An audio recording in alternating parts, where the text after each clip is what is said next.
Assalamualaikum Tribuners. Hari ini kita akan membahas topik yang menarik ya, tentang pinjaman daring. Cara bijak memanfaatkan pinjaman daring. Sudah hadir seorang pakar atau praktisi, ya, seorang eksekutif lah tepatnya. Seorang eksekutif yaitu Pak Kuseriansyah. Ya, Pak Kuseriansyah, CEO 360 Kredi. Ya, sebelum kita ngobrol soal cara memanfaatkannya pinjaman daring, tema kita, Pak, mungkin bisa menjelaskan 360 Kredi ini apa? Ya baik, Pak Yudi. 360 Kredi ini platform fintech peer-to-peer lending. Jadi kalau sekarang namanya Pindar, ya, pinjaman daring. Pinjaman daring ini adalah pinjaman yang mempertemukan, platform yang mempertemukan antara pemilik dana dengan yang memerlukan dana. Kita platform di tengahnya, dan kita seperti biro jodoh lah antara lender dengan borrower. Nah, 360 Kredi ini platform yang menggunakan teknologi machine learning, scoring engine. Jadi platform yang menyalurkan pinjaman tapi berbasis teknologi. Jadi kita semua formula untuk cara-cara teknis untuk memberikan pinjaman itu kita injek di mesin lah, aplikasi lah yang bekerja. Nah, kami memang menyasar saat ini memberikan pinjaman untuk pinjaman personal kepada individu. Nah, pinjaman personal kepada individu ini ditransfer dalam bentuk ini ya, kita transfer ke rekening dari yang mengajukan, bisa dipergunakan untuk apapun. Nah, dipergunakan untuk apapun, tentunya kita berharap dipergunakan sebaik-baiknya untuk keperluan yang produktif. Dipergunakan untuk keperluan yang mendesak, ya, dan jangan sampai ini mengubah perilaku masyarakat menjadi gali lubang tutup lubang. Nah, itu prinsip kita. Jadi kita memberikan penyaluran, tapi kita juga memberikan ekspektasi bagaimana cara menggunakan aplikasi kami ini. Ya. Sebelum nanti kita mau detail soal caranya meminjam itu ya Pak ya, terus bagaimana menggunakannya, bisa disampaikan juga ke penonton kita ya. Atau saya ingin tahu juga, ini 360 sudah berapa lama beroperasi di Indonesia? Kita beroperasi di Indonesia sejak 2019. Oke. 2019, ya sekarang tahun 2020 kita mendapat izin dari OJK, dan setelah kita mendapat izin tentu saja itu menjadi ruang buat kita untuk berkolaborasi kerjasama dengan berbagai pihak, salah satunya juga dengan perbankan. Saat ini kami memiliki kurang lebih sudah ada 13 jutaan masyarakat yang mendownload aplikasi kami. Mendownload aplikasi ya, di apa nih? Play Store atau di Play Store ataupun di iOS. Oke. Nah, dan sudah ada sekitar 10 juta yang registrasi. Jadi download dan dia meregistrasi ya. Artinya dia yang mencatatkan namanya. Mencatatkan namanya. Terus yang meminjam? Yang meminjam kurang lebih saat ini setiap bulan itu ada sekitar hampir 500.000 orang. Setiap bulan 500.000 orang. Jadi kami dengan aplikasi ya, itu sekitar ada hampir 500.000 pinjaman per bulan. Jadi kalau dibagi dengan 30, ya kan, itu berarti sekitar ya ada 15.000 orang per hari yang kita layani. 15.000. Yang kita salurkan pinjaman. Itu sebulan berapa yang disalurkan itu, Pak? Segitu banyak itu? Ya bervariasi ya. Kalau bervariasi di antara sekitar 300 sampai 500 miliar sebulan yang kita salurkan. Kalau ke orang per orangnya tuh mulai atau paling banyak di angka berapa rupiah itu? Kita pinjaman kita kan pinjaman yang nano bahkan ya. Bukan pinjaman yang, karena kita memang hadir itu untuk dalam rangka, kalau bahasa kerennya itu demokratisasi layanan pinjaman. Yang bisa mendapatkan pinjaman ini bukan hanya orang yang sudah mapan. Orang-orang anak muda yang sedang struggle untuk hidupnya, itu juga pada dasarnya bisa terakses dengan pinjaman seperti kami. Selama disiplin. Ya, selama disiplin dan selama memang tertib lah menggunakan bijak meminjam istilahnya. Nah itu dan pinjamannya bervariasi, kurang lebih kita rata-rata loan size-nya itu sekitar 2 juta. Sekitar 2 juta. 2 ya. juta. Per orang per bulan. Per orang.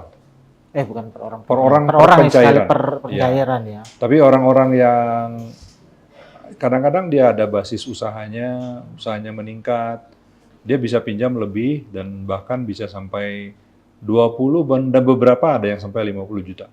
Ya. Dan tanpa jaminan. Tanpa jaminan. Tanpa jaminan. Oke. Saya ingin menggali lebih dalam untuk membedakan dengan berita-berita miring tentang yang dulu disebut pinjol. Ya. Pinjol. Ada tambahannya pinjol ilegal ya. Iya. Pinjol ilegal. Sekarang di OJK ya, perusahaan ini, Pindar ya, pinjaman daring. Pinjaman daring. Dan itu yang terdaftar di yang berizin dan diawasi OJK. Ada 97 platform yang sama dengan kami. Oke. Banyak temannya ini ya. Betul. Diawasi oleh OJK. Tentu yang ilegal bukan wilayah OJK ya. Bukan wilayah OJK. Namanya ilegal Mas tadi. Iya. Kalau ilegal kan dia berpraktek itu ya boleh dibilang secara melawan hukum, tidak memperhatikan hukum Indonesia, atau tidak menggunakan aturan. Jadi kan ada 3 hal lah yang paling penting, banyak masyarakat itu yang kita ingatkan untuk tidak terperangkap dalam pinjol ilegal. Satu, pinjol ilegal itu pasti nagihnya itu kasar. Pakai kebun binatang nagihnya. Tidak beretika. Ya kan? Dan ini banyak membuat kecemasan sebenarnya di masyarakat sekarang. Mungkin kalau saya, ada teman saya, ada keluarga saya, yang saya sudah dengar bahwa mereka sangat cemas ditagih dengan pola-pola yang seperti itu ya. Kemudian yang kedua, kalau yang pinjol ilegal ini, dia nggak ada kontrak Mas, nggak ada agreement perjanjian pinjam meminjam. Kita pernah dengar ada orang yang pinjam 3 juta, 2 bulan kemudian ditagih 20 juta. Itu pasti pinjol ilegal. Karena apa? Karena dia memang nggak ada kontrak. Dia sistemnya bunga berbunga, dendanya lebih besar daripada bunganya, ya. Sehingga orang yang pinjam 3 juta dalam waktu 2 bulan bisa sampai 20 juta tagihannya. Di kami itu nggak mungkin, karena di kami ada batasan, ada maksimum bunga yang harus bisa dikenakan, dan ada juga maksimum yang bisa ditagihkan itu hanya 100% dari pinjaman. Nah, kemudian yang ketiga dari pinjol ilegal ini soal penyebaran data pribadi. Kalau Pindar, kami itu hanya boleh akses camilan, kamera, mikrofon, location. Kamera untuk selfie, mikrofon untuk verifikasi, location untuk cek rumahnya di mana, kerjanya di mana. Kalau pinjol ilegal, itu dia bisa akses semua data yang ada pada device. Jadi kalau kita ya, juga terutama pemirsa Tribuners, kalau sampai ada akses, disuruh pencet akses pinjol ini ya, yang ilegal, dan kita pencet, dan kita register, itu sebenarnya kita sudah memberikan konsen persetujuan bahwa seluruh data yang ada pada gadget kita ini mereka akses. Dan mereka akan pergunakan untuk melakukan penagihan. Makanya jangan salah kalau kita akses pinjol ilegal, tiba-tiba nanti kalau kita terlambat 1 hari, dia buatkan grup WhatsApp buronan pinjol. Ya kan? Dan orang-orang yang dimasukkan dalam WhatsApp buronan pinjol itu, orang-orang yang terdekat dengan kita. Istri kita, suami kita, guru ngaji, pendeta, paman, mertua, masuk di situ. Yang kita kontak dalam sebulan terakhir. Nah itu hati-hati. Artinya apa? Data pribadi yang kita miliki diakses secara melawan hukum. Nah kalau di kami nggak boleh. Kami hanya boleh akses kamera microphone location tadi. Tidak bisa terakses dengan kontak yang ada pada handphone. Nah ini yang kita juga harapkan. Jadi 3 hal itu sebenarnya yang menjadi pembeda dari pindar dengan pinjol ilegal. Nah adapun pindar juga, gimana sih cara carinya gitu ya? Sebenarnya paling simpel lihat di website OJK aja. Ada atau di website asosiasi. Asosiasi ya. Jadi Pak Kus sebelumnya juga, sekarang masih di asosiasi ya? Iya, saya sebelumnya Direktur Pengurus. Eksekutif di Asosiasi Fintech Pendanaan Bersama Indonesia. Saat ini juga saya sebagai Ketua Hubungan Masyarakat di asosiasi, masih aktif di asosiasi ya. Dan kami asosiasi itu menyediakan juga website api.org.id. Di situ bisa dilihat anggota kami siapa, alamat dari aplikasi dan websitenya itu di mana. Ini jangan salah, ini juga ada jangan salah nih Mas Yudi. Ya. Di era digital ini, memang literasi ini penting sekali. Kita cek nih, saya cek di website OJK, ABCD ternyata ada di website OJK. Dan saya cek di WhatsApp saya atau di SMS saya, ada ABCD. Dan saya klik. Ternyata saya kekliknya yang ilegal. Iya. Kenapa? Dia menjebak ke... Nah, dia jebaknya begini. Di OJK itu ABCD. Tapi yang di dia ABCD, ABC_D. Masyarakat umum ya bilang ini sama aja. ABC_D atau ABC_D. Itu beda. Nah, makanya kita sarankan akses di website OJK dan klik aja yang di website OJK. Kalau yang diklik yang di website OJK itu udah nggak akan salah tuh. Nah ini juga kita juga harus hati-hati. Memang yang terkait dengan pinjaman ini kan memang umumnya itu karena ada kebutuhan. Ya, kebutuhan itu kadang-kadang juga perlu ketergesa-gesaan. Ada ketergesa-gesaan. Nah harapan kami ketergesa-gesaan keperluan urgensi ini tetap jangan sampai membuat kita lengah, jangan membuat kita abai, lalu sampai membuat kita masuk dalam masalah yang lebih besar. Ya. Banyak, saya juga banyak sering mendengar juga orang-orang yang terjebak dalam gali lubang tutup lubang, pinjam di pinjol ilegal, dan lain-lain. Nah itu karena apa? Karena dia punya masalah, cari solusi dengan tidak teliti dan tidak cermat, malah masuk ke pinjol ilegal, dan polanya nanti gali lubang tutup lubang, ditagih dengan kasar, diakses data pribadi, dia panik ekstrim. Nah ini yang kita berharap Tribuners itu bisa lebih cermat, lebih teliti.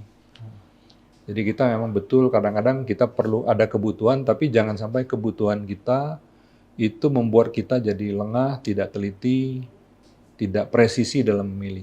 Dalam hal ini kami juga berharap bisa bisa pilih yang di OJK, ya.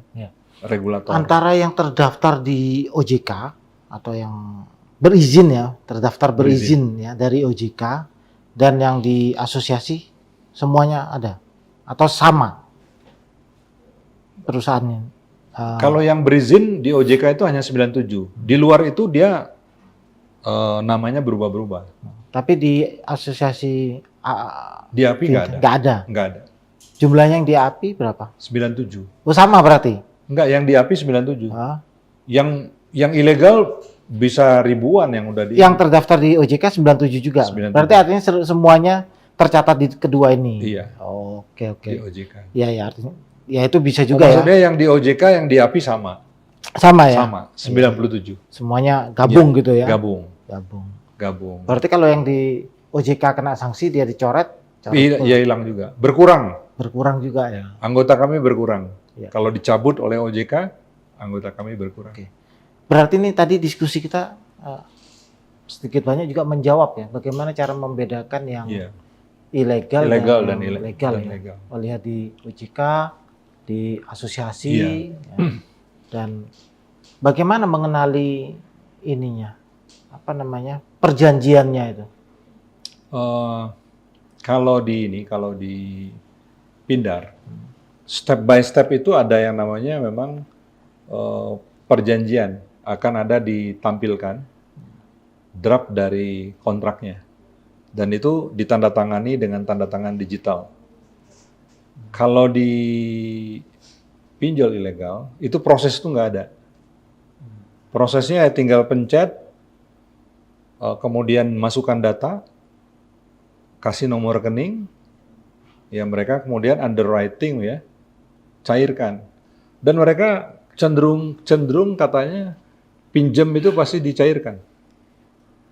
Kenapa? Karena mereka punya tools untuk memaksa orang. Ini yang pinjol ilegal.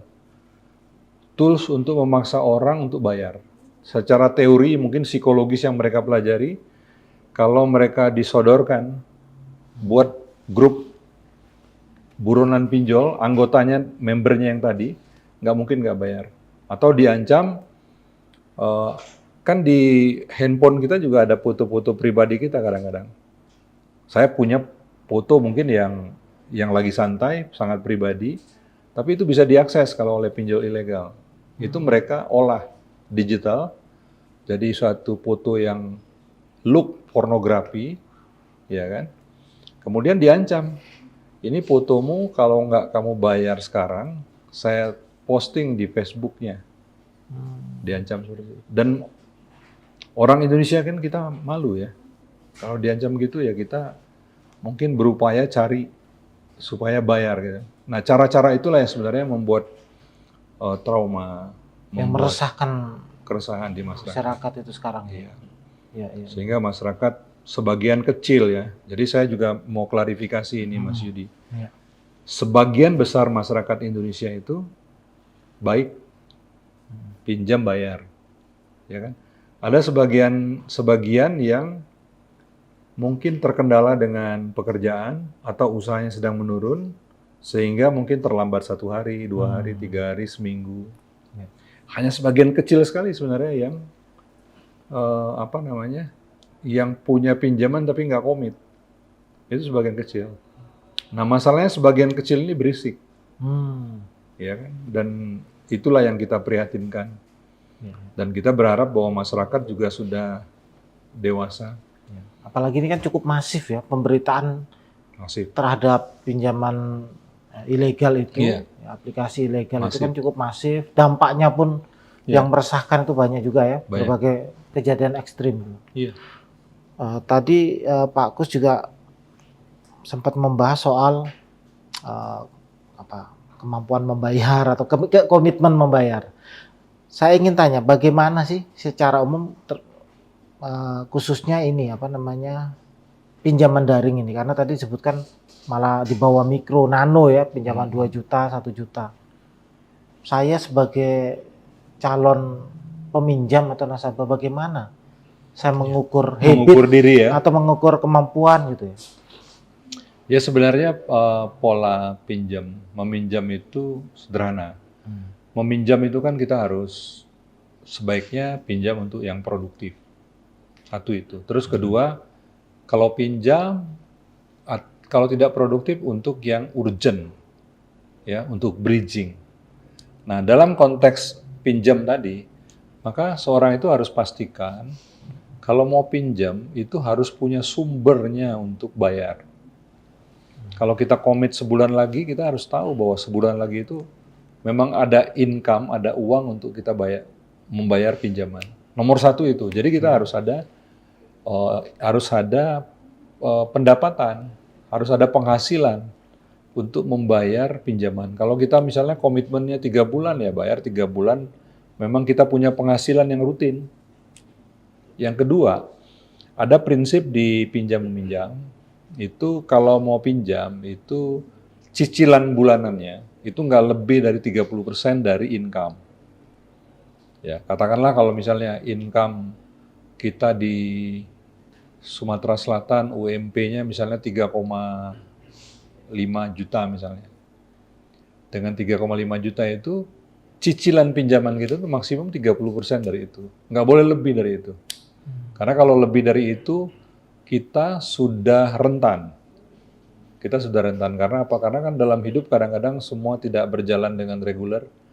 Kadang-kadang ada musibah, ya kan, musibah yang tidak pernah terduga.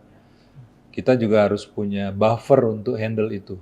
Makanya disarankan oleh banyak ahli keuangan, financial planner, itu 30%. Jadi untuk cicilan. Nah itu yang mungkin batasan-batasan. Dan kita juga harus punya prinsip juga bahwa pinjaman itu, yang kita pinjam itu ada yang memiliki. Uang yang kita gunakan itu ada yang memiliki. Dan yang memiliki itu juga masyarakat juga seperti kita. Kebetulan saja dia mungkin sedang ada kelebihan, dia letakkan di bank atau dia letakkan di ada yang langsung, ya dia tempatkan langsung. Jadi kalau kita nggak bayar, sebenarnya kita itu nggak bayar uang milik ada yang punya uang itu. Jadi kita juga fairnya, ya kan, kita pinjam, kita sudah bisa menggunakan uang itu untuk membantu kita, apakah itu usaha atau memenuhi keperluan kita yang urgent. Setelah selesai harusnya segera dibayar. Prinsipnya seperti itu.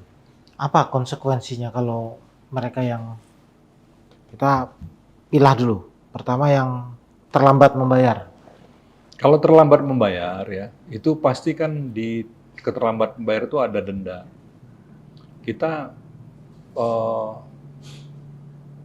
beban kita akan meningkat kalau kita terlambat bayar. Satu. Yang kedua, catatan keuangan kita itu jadi tidak baik. Kita punya catatan bayar terlambat. Nah, ini juga salah satu yang penting juga untuk rekan-rekan muda, ya, Tribuners yang generasi Y, generasi Z. Sudah sangat paham, saya yakin, bahwa digital footprint kita itu ada. Kita mau ngapain aja di digital, itu ada catatannya. Juga sama di sektor keuangan, digital juga sama. Kita pinjam, terus kita terlambat, itu ada catatannya. Dan catatan itulah yang dianalisa oleh bank, multi-finance, oleh fintech. Ketika kita mau mengajukan pinjaman, dia lihat record itu. Nah, jadi sebaik-baiknya kita juga harus jaga. Jaganya apa? Jaga, ini bukan soal pinjam bayar atau nggak bayar, tapi ini juga kita bagaimana membangun personal score kita, reputasi pribadi kita, itu di digital, keuangan digital. Dan itu pasti akan diperlukan suatu saat. Karena journey-nya orang muda kan sama. Pada dasarnya sama. Mau nikah, perlu uang untuk nikah. Nanti sudah nikah, punya anak untuk lahiran. Anak mau kikahan, ya kan? Kemudian ada anak mau masuk TK, mau masuk SD. Kalau lancar semua ada uangnya, alhamdulillah. Kadang-kadang mungkin kurang-kurang, ya kita perlu bridging dari seperti Pindar ini. Nah, kalau record kita itu tidak kita jaga, scoring kita itu jelek, itu akan menyulitkan kita untuk dapat akses tadi. Akses tadi bukan untuk buat kita, kita jadi suka-suka pinjam gitu, bukan itu, ya. Tapi untuk backup. Gimana pun kita perlu memastikan juga bahwa anak-anak kita mau sekolah, musim masuk sekolah itu kan sama. Misalnya di bulan Juni, Juli, musimnya kan. Tapi tidak semua orang Juni, Juli itu ada uang pas untuk bayar sekolah anaknya. Nah, platform seperti kami itu bisa dijadikan sebagai alternatif untuk membantu ketika dibutuhkan. Jadi jangan disetting dari jauh-jauh hari mau pinjam di kita, jangan. Jadi bisa pinjam untuk kebutuhan-kebutuhan tadi, ya. Iya. Kalau dia lancar, sebelum-sebelumnya track record-nya bisa lebih kembali lebih mudah. Ya. Biasanya kan gitu, kalau pinjam lancar, selain mudah, itu kita ini kan sebenarnya, saya, ya, Mas Yudi, kalau kita masukkan dalam sebuah engine, sebenarnya langsung keluar skornya. Kalau skor saya tinggi, skor Mas Yudi tinggi, mau pinjam berapa aja sebenarnya mudah. Ya kan, tinggal dihitung masalah alokasi dan kesiapan untuk pembayaran cicilannya, tapi mudah. Tapi kalau kita itu skornya rendah, susah. Nah, masalahnya minjem di keluarga, di teman susah. Kalau di platform juga susah. Wah, itu cukup berat ya. Padahal kita juga punya tanggung jawab kan. Tadi saya cerita anak muda mau sekolah anak, nanti mau anaknya STK, SD, SMP, SMA terus saja ritme seperti itu. Dan itu kalau track record dia jelek, tercatat juga di ini ya, apa namanya? Untuk Kalau kami punya yang lembaga namanya fintech data center. fintech data center. Nah, fintech data center ini sebentar lagi juga akan terkonek dengan Slick Slick yang OJK. OJK. Jadi kalau terkonek dengan Slick OJK itu, ya kalau kita mau pinjam, tapi nama kita masih ada di Slick dan menunggang, ya harus kita beresin dulu. Ini sekarang belum ya? Sekarang belum. Tapi ya kan kita antisipasi Di masa tahun depan ini ya. Di tahun ini. Oh, di tahun ini. Di tahun ini sudah akan mulai terintegrasi. Slick ini kalau orang lama dulu kenalnya BI checking. BI checking, sekarang namanya Slick. Sekarang namanya Slick. Katanya mau diganti jadi OJK. OJK checking ya.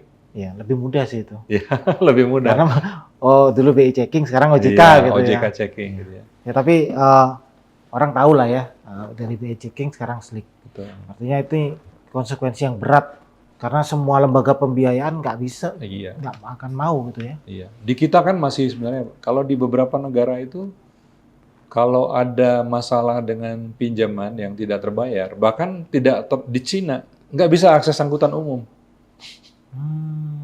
nggak bisa akses MRT, pesawat, kalau ada macet. Di sini konsekuensinya masih seputar lembaga pembiayaan Kita keuangan ini ya. masih kita kan inilah masih terlokalisir. Jadi ini isunya di keuangan, tidak sampai mengganggu kehidupan mobilitas pribadi orang. Kalau di pinjaman daring, ya sebut aja 360 Iya. kredit, 360 apa 360 apa 360 aja. 360 ya. 360 360. kredit. Apa yang akan dilakukan oleh Kalau platform kalau saya tidak bayar. tidak bayar atau telat bayar? Sebenarnya bayar. kan ini satu yang umum. Kalau orang nggak bayar, itu bahkan sebelum orang itu jatuh tempo, itu kita ingatkan.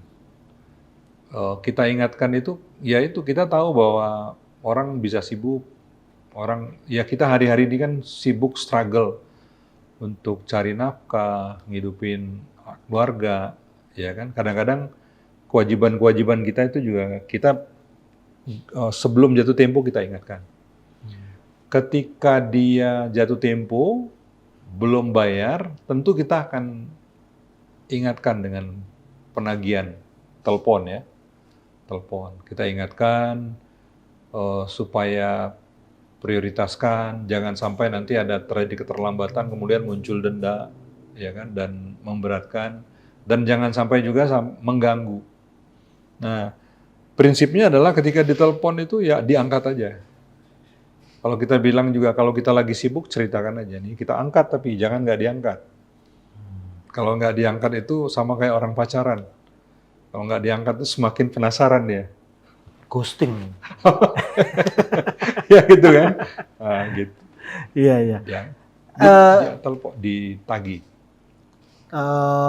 Cara-cara seperti yang dalam berita-berita itu yang nggak ada itu. Ya kita nggak boleh. Jadi kita itu ada namanya SOP penagihan. Itu yang diterbitkan oleh asosiasi. Kemudian ada kode etik dalam penagihan. Itu juga kita pegang itu.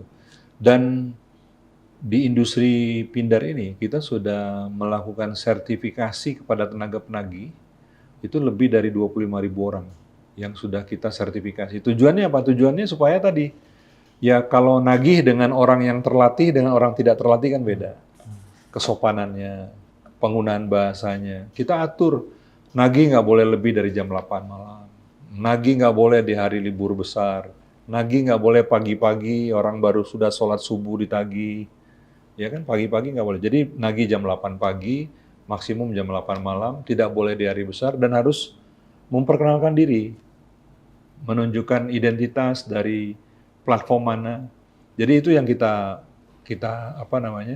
dan bahasanya itu sebenarnya kita mentraining kepada tenaga penagih ini, mentraining tentang bagaimana berkomunikasi dengan baik dan efektif kepada orang. Bukan komunikasi yang mengancam orang. Kita tidak latih itu. Bahkan kita melarang agen penagihan kita itu ketika WA, itu dia pakai caps lock, huruf besar. Kita sampai seperti itu. Kalau kita teks huruf besar itu kan menunjukkan bahwa kita itu lagi kesel, Ya. lagi marah. Bahkan itu pun kita larang. Itu nggak boleh. Namun memang Mas Yudi, dari sekian puluhan ribu itu, mungkin ada aja lah satu-satu yang lagi mungkin nagih belum makan siang gitu ya. Jadi tensinya tinggi. Tapi dalam struktur penagihan itu, kami juga ada yang namanya quality assurance. Orang-orang yang khusus memonitor siapa yang penagih ini yang yang sudah emosi. Ketika dia emosi, dia pasti dicolek supaya tidak boleh emosi. Kalau masih tensinya tinggi, ditarik. Nah, itu kita sampai seperti itu. Dalam rangka apa? Dalam rangka kita betul-betul ingin melihatkan bahwa Pindar ini yang berizin dan diawasi OJK ini memang beda jauh dengan yang namanya pinjol ilegal. Salah satunya kita lihatkan dari situ, dari perilaku itu. Ya, ya.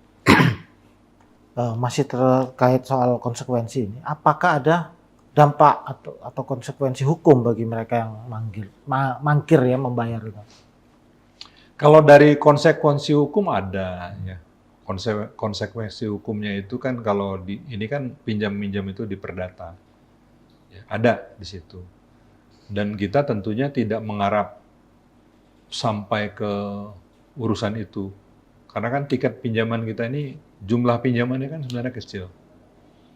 Kita lebih menggugah kepada teman-teman generasi muda yang punya pinjaman. Itu lebih untuk memikirkan personal scoring-nya.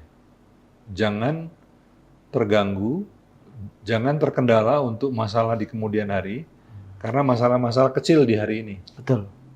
Itu aja ininya. Di kemudian hari kebutuhannya lebih serius. Lebih serius. Lebih mendesak Iya, gitu lebih mungkin mendesak. Jadi sebenarnya kita kalau bangun reputasi sekarang, itu untuk mengamankan jalan kita di depan. Kalau orang dewasa itu kan semakin dewasa, urusannya kan semakin banyak. Udah menikah, tadinya urusan cuma orang tua, sekarang ada mertua, ada adik ipar, banyak lah. Nah, kita harus bangun kesiapan, infrastruktur dan ekosistem dan supporting yang memungkinkan kita untuk bisa terakses dengan berbagai alternatif pinjaman jika diperlukan. Gitu. jika diperlukan. Nah, ini saya mau tanya spesifik mengenai cara mengajukan pinjaman di 360 kredit. Ya.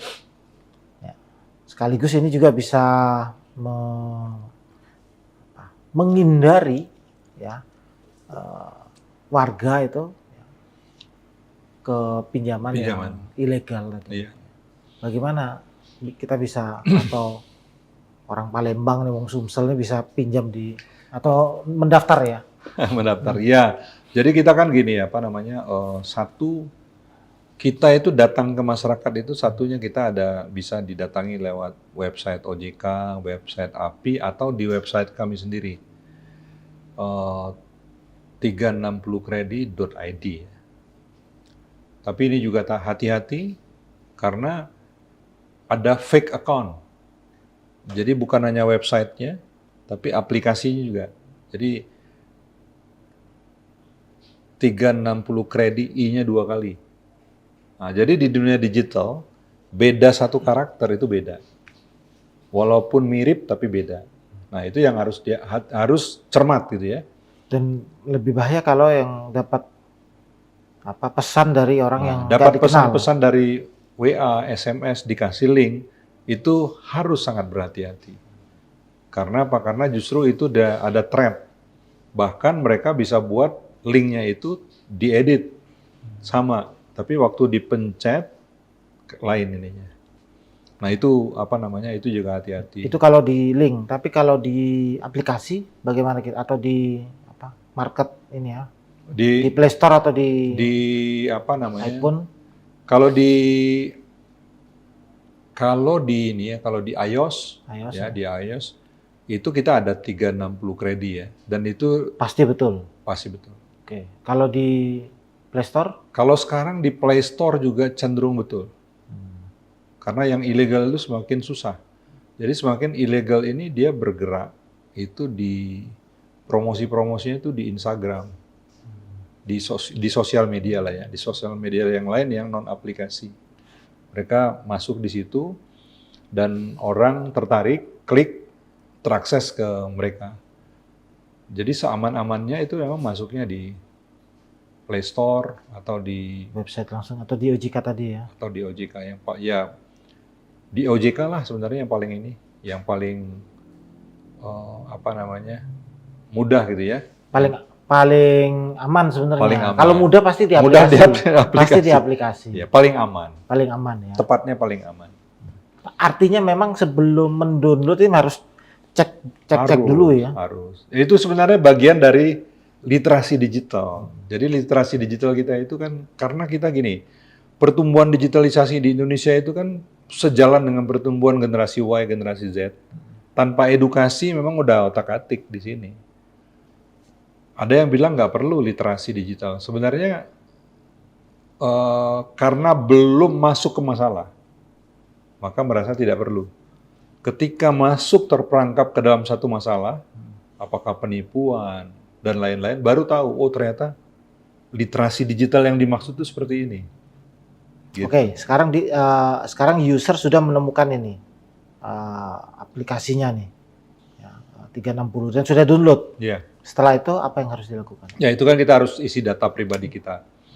Kita harus selfie ya, selfie. Kemudian kita harus upload KTP kita.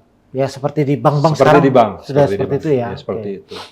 Prosesnya itu diikuti. Oke. Dan proses di kita itu apa namanya waktunya lebih cepat.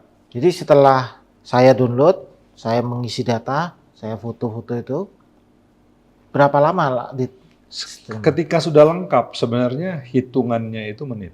Oh itu. Oke. Hitungannya menit. Nggak sampai 1 jam.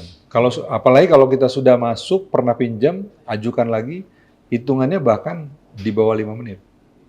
Oke, ini pada yang sudah pernah pinjam ya. Pinjam. Ini Kalau yang masih, belum pinjam, masih download nih. hitungannya harusnya pada setelah dokumennya lengkap. Setelah dokumennya lengkap, itu kabar tentang diterima atau ditolaknya, itu juga hitungannya menit. Cepat kita. Jadi waktu sudah terdaftar, punya akun, iya. ya, bisa login Iya. gitu ya. Dokumen-dokumen sudah dimasukkan. Sudah dimasukin dokumen, tapi dia belum minjam ini. Belum minjam. Sekarang dia mau minjam, apa Iya. yang harus dia lakukan? Dia minjam kan dia harus masukkan nomor rekening. Itu nomor rekening itu penting tuh. Dan itu nomor rekening ini kan yang termasuk data pribadi, ya kan? Jangan sembarang diberikan. Boleh nomor rekening orang lain? Nggak boleh. Nggak boleh. Harus rekening yang bersangkutan. Nah itu juga salah satu ciri dari kita. Orang yang pinjam, rekeningnya itu harus orang yang sesuai dengan orang yang pinjam. Gitu. Jadi setelah menginput nomor rekening, dia memilih nominal. Pilih nominal. Mau nominal, kemudian dia pilih berapa jangka waktunya. Kemudian kalau di enter, di submit, ya itu akan ada jawaban. Apakah pinjamannya itu bisa diterima atau tidak. Setelah ada jawaban, masuk ke rekening tadi. Kalau setelah disetujui, itu akan masuk ke rekening itu. Oke. Pembayarannya melalui apa? Ya Pembayarannya itu melalui virtual account. Bukan di auto debit di rekening itu ya? Bukan. Nanti akan diberikan akses virtual account, bayarnya harus lewat situ. Dan bayarnya sesuai dengan yang dikirimkan melalui virtual account. Sama kayak kita belilah belanja di e-commerce. Belanja barangnya berapa? Belanja barangnya 135.000. Virtual account kita bayarnya kan segitu juga, keluarnya sama. Persis seperti itu. Jadi bayar, kemudian itu langsung masuk di rekening namanya escrow. Escrow account itu kita langsung bagi tuh. Uangnya lender kita kasih, uangnya punya platform kita kasih. Gitu. Dan itu virtual account yang sama ya, setiap bulan nggak perlu diganti. Sama. Sama ya. Sama. Jadi kalau sudah tersimpan di Iya, terregister beratas nama kita kan. Oke. Tadi saya masih belum sempat ini. Dari sekian juta ya nasabahnya. Ya, kita ada 12 juta download ya. 12 juta download, 10 yang juta register. 10 juta register, yang pinjam Yang pinjam sekitar hampir 500.000 orang 500.000 itu. per bulan. Berapa banyak yang dari Palembang? Dari Palembang ya cukup banyak ya. Dari Palembang itu sekitar kalau penyalurannya sekitar 79 miliar outstanding pinjaman kita yang sekarang ada di Palembang ini ada sekitar 12 miliar ya. Sumsel ya, Sumsel ini ya? Sumsel itu 12 miliar. Dan ada sekitar 8 ribuan. 8 ribuan. Ya. Itu dari 8 tahun ribuan peminjam aktif. Itu dari tahun ke tahun perkembangannya Meningkat. seperti apa? Sumsel ini. Dari tahun ke tahun meningkat. Dari tahun ke tahun meningkat. Dan termasuk Sumsel itu ya di Sumatera, baik di kami maupun di industri, itu termasuk ranking 3 ya, setelah Medan. Setelah Medan ya? Setelah Medan sebenarnya Palembang. Ranking 2 ya? Iya, ranking 2.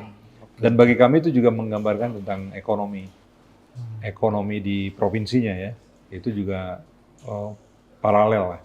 Dan ada lagi, kalau satu daerah pinjaman daringnya tinggi, itu juga menggambarkan satu kebutuhan ya. Kalau soal kan ada guyonnya, berarti banyak orang yang perlu hutang, ya kan? Itu betul, tapi orang yang perlu hutang itu kan kita verifikasi. Nggak semua orang yang mengajukan itu kita setujui. Perlu diketahui ya Mas, itu yang mengajukan itu approval rate kita itu rendah. Untuk new user itu paling sekitar 30% aja yang kita setujui. Tapi kita setujui ini, kita jawabnya cepat. Nggak perlu nunggu hari, berjam-jam kemudian cepat. Ajukan, kalau kita oke kita setujui, kalau tidak oke kita tolak. Nah jadi approval rate-nya itu sebenarnya tidak.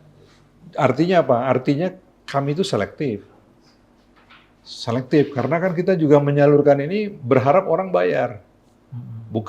Dan orang bayar dengan sukarela, dengan kesadaran diri, nggak usah banyak pressure, karena kita nggak bisa ngancam.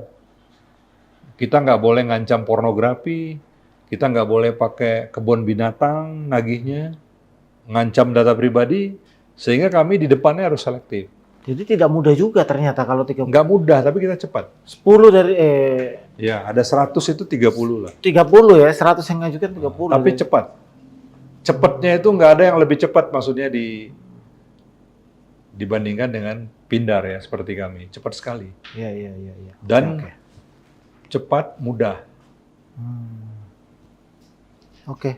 Kalau yang di ilegal kan memang identik disetujui semua. Kalau kita enggak, kita kan nyalurkan ini uang yang harus kita bisa pertanggungjawabkan, harus bisa ditagih, harus ada repayment sebaik dan setinggi mungkin.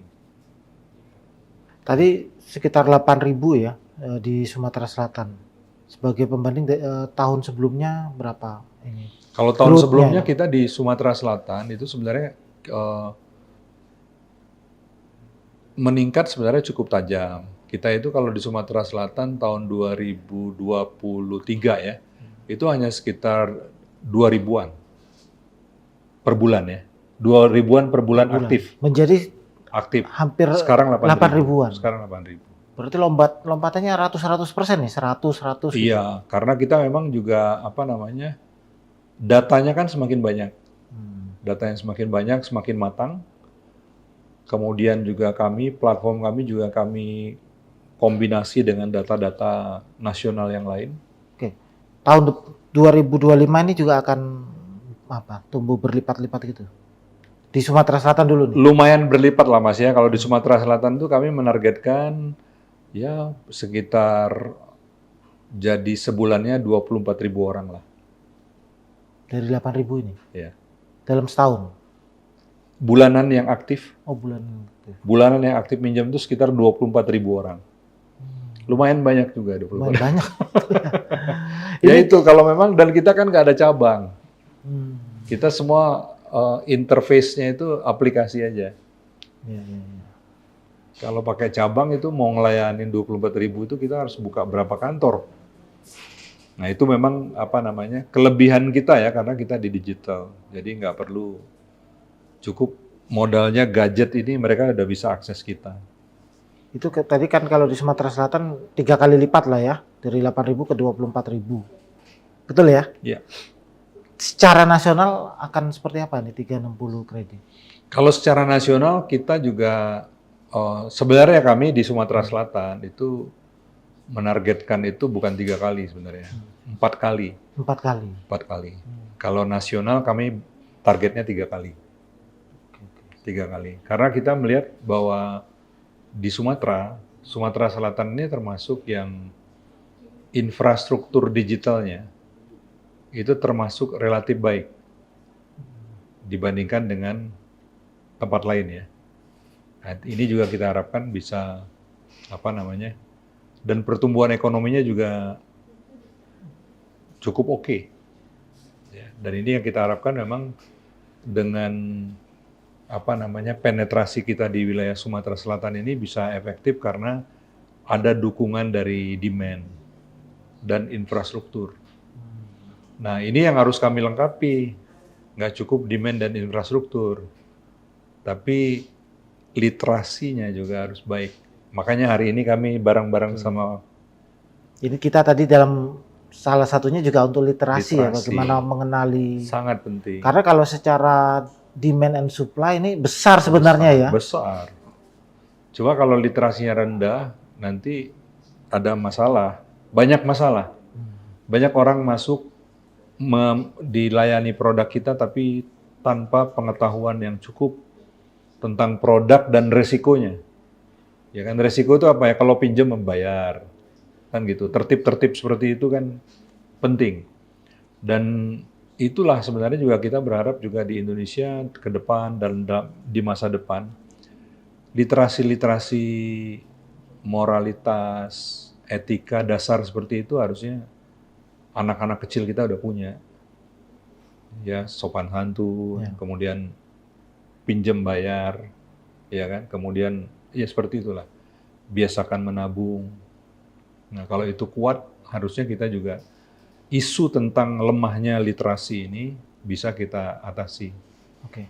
Tadi disebutkan secara approval rate ya 30%. Apakah itu juga menggambarkan artinya ini pinjamannya atau kalau di bank kreditnya ini lancar di 360? Iya, lancar. Jadi pinjaman kita itu kan tadi sebagian besar yang pinjam di kita itu lancar. Sebagian kecil ya tadi terlambat. Berapa persen?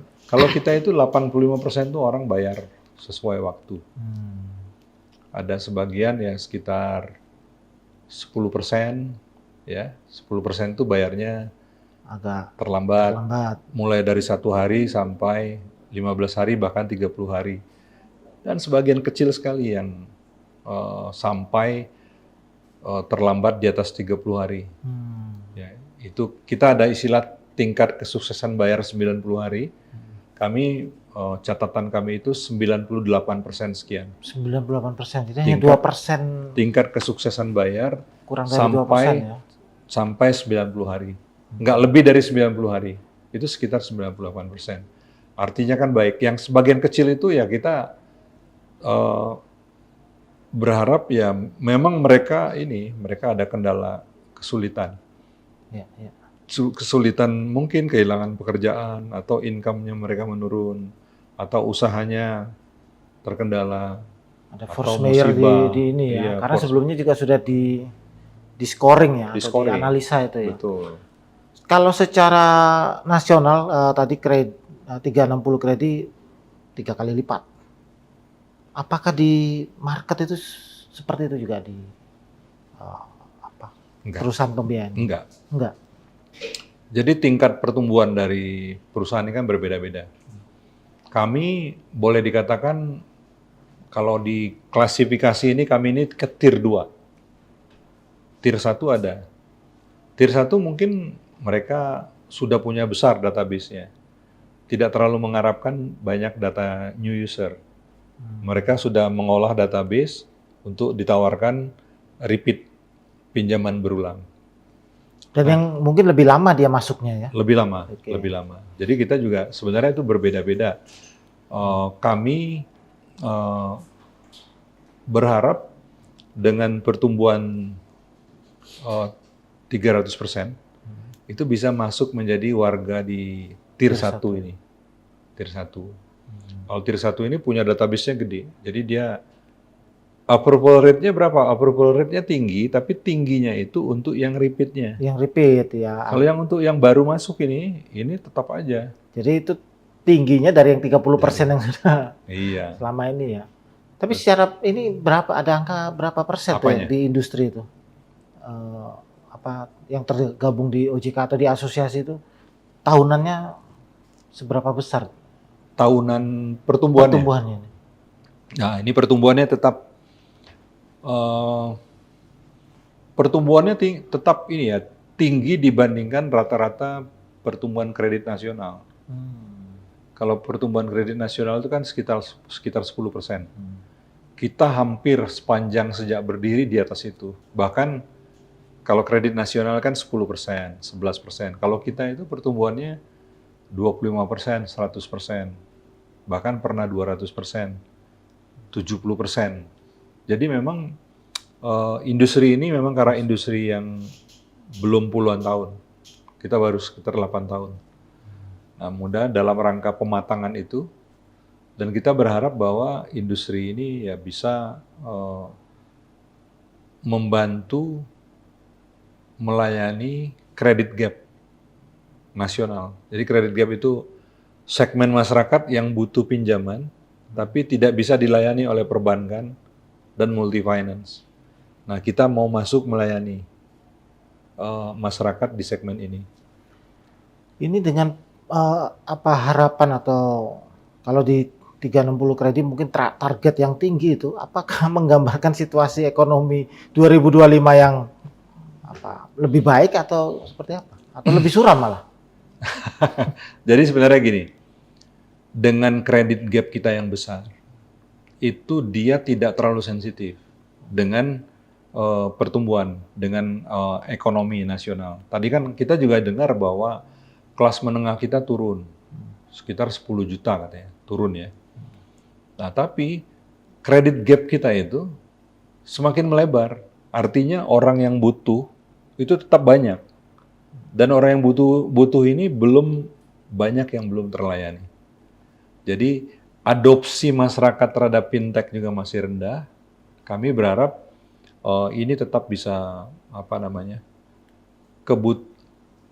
peningkatan ini ya tidak menggambarkan bahwa memang ada masyarakat dalam kesulitan atau dalam kondisi yang reguler. Kami kan sama. Yang kami layani adalah yang layak. Yang layak ini. Yang layak. Dan yang layak ini masih banyak. Yang masih banyak maksudnya kita menggunakan berbagai jenis data ya. Data-data alternatif yang berizin dari pemerintah ataupun regulator untuk mengakses mereka. Dan kita juga sama, termasuk platform yang scoringnya itu paling dinamis. Pada waktu masa COVID, ketika perbankan itu menghentikan penyaluran pembiayaan, kami juga berhenti, tapi 2 hari kemudian kami sudah aktif lagi. Kami membaca siapa saja yang masih bayar, sektor mana. Nah, pada sektor itulah kita kemudian salurin lagi. Sehingga pada waktu 2020 ketika COVID itu, kita masih tumbuh 25%. Karena tadi, kredit scoring kita itu dinamis. Feedback yang kita dapatkan itu dari waktu ke waktu itu kita langsung ramu dan kita langsung formulasikan sektor mana, pekerjaan mana, dan siapa yang kira-kira masih bisa kita layani dalam situasi yang sulit itu. Memang kalau dari angka dari populasi ya, kayak di Sumsel ini mungkin berapa? 9 juta penduduk ya. Eh, masih 8.000 artinya potensi masih besar ya. Masih besar. Tapi dari sisi kelompok usia itu secara umum 360 ini berapa? Usia kita ini boleh dibilang juga unik ya. Sebagian besar pengguna fintech ini kan umurnya itu umur di 18 sampai 43. Itu 62% di usia itu. Jadi boleh dikatakan usianya generasi YZ. Generasi Y dan Z penggunanya. Dan itu sama di kami, cuma kami mungkin sedikit lebih konservatif. Jadi yang di atas 45 banyak juga. Iya, umur-umur yang senior juga kita layani. Jadi kita tidak hanya fokus di segmen yang muda sekali, tapi segmen yang cukup senior itu kita layani. Ya, balancing di antara dua segmen ini kita berharap itu bisa buat kita lebih kuat dan sustain ya. Karena tentunya kita harapkan dari yang senior-senior ini scoringnya dan risikonya lebih rendah karena sudah ada pengalaman dan sudah punya banyak catatan yang bisa kita baca. Kalau dari sisi penggunaannya, ini skema pinjamannya kan sebenarnya konsumsi ya. Tapi dari sisi penggunaannya bagaimana selama ini nasabahnya? Kami beberapa platform sudah pernah juga melakukan survei.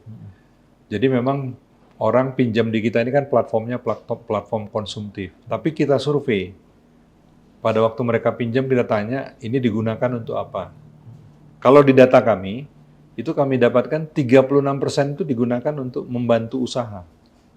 Kita tanya lagi, kenapa bantu usaha? Iya kan? Ya, karena usaha kami ini usaha yang perlu modalnya 2 juta, 3 juta, 5 juta, nggak ratus juta. Usahanya apa itu? Ya, Dagang. ada yang jual beli voucher pulsa, ada yang dagang informal, ya, gorengan itu ya. Itu mereka kan juga sama tuh, putarannya kan putaran harian. Modalnya 200.000 mungkin kalau laku semua ya hampir 400.000. Cenderung mereka tidak terlalu masalah. Bisa untuk cover dari charge biaya kita ke mereka. Nah, itu banyak usaha-usaha informal. Ada juga jual makanan yang yang kita biayai. Itu Mas. Jadi Yang pertama 36% membantu usaha. Setelah itu Iya. konsumsinya memang betul-betul untuk konsumsi atau apa? Nah, selebihnya itu sebenarnya kan mereka juga masih undefined juga. Lebih banyak digunakan untuk keperluan-keperluan yang mendesak. Sehari-hari lah ya. Keperluan-keperluan sehari-hari. Bridging sehari-hari itu ya bridging 1 bulan 2 bulan. Nggak sampai 1 tahun. Itu karena karakteristik pinjaman di kita ini kan memang tenornya, jangka waktunya nggak begitu panjang. Nggak seperti di multi finance sampai 36 bulan, 24 bulan. Oke. Ini berapa lama? Kita pendek lah. Ya maksimum 12 bulan, tapi bisa 3 sampai 6 bulan. Jangka waktu pinjamannya.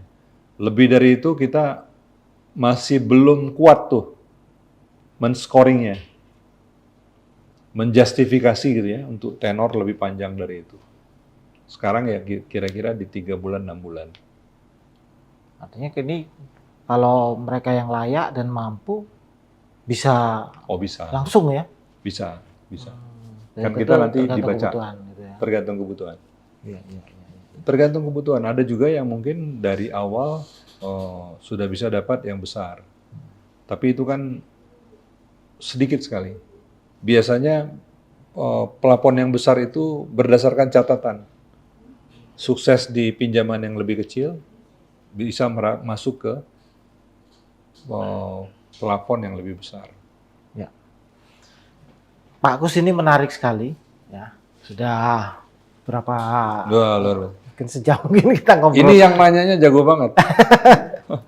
Santai banget nanyanya, saya Tapi udah saya nggak terasa. ingin ini Pak Kus, ini sebelum kita akhiri, tentu mudah-mudahan ini sebagai bagian dari literasi Betul, ya. untuk keuangan ya. Betul.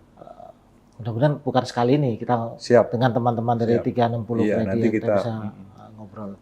Tetapi saya ingin Pak Kus memberi apa ya, semacam closing ya kepada penonton ya.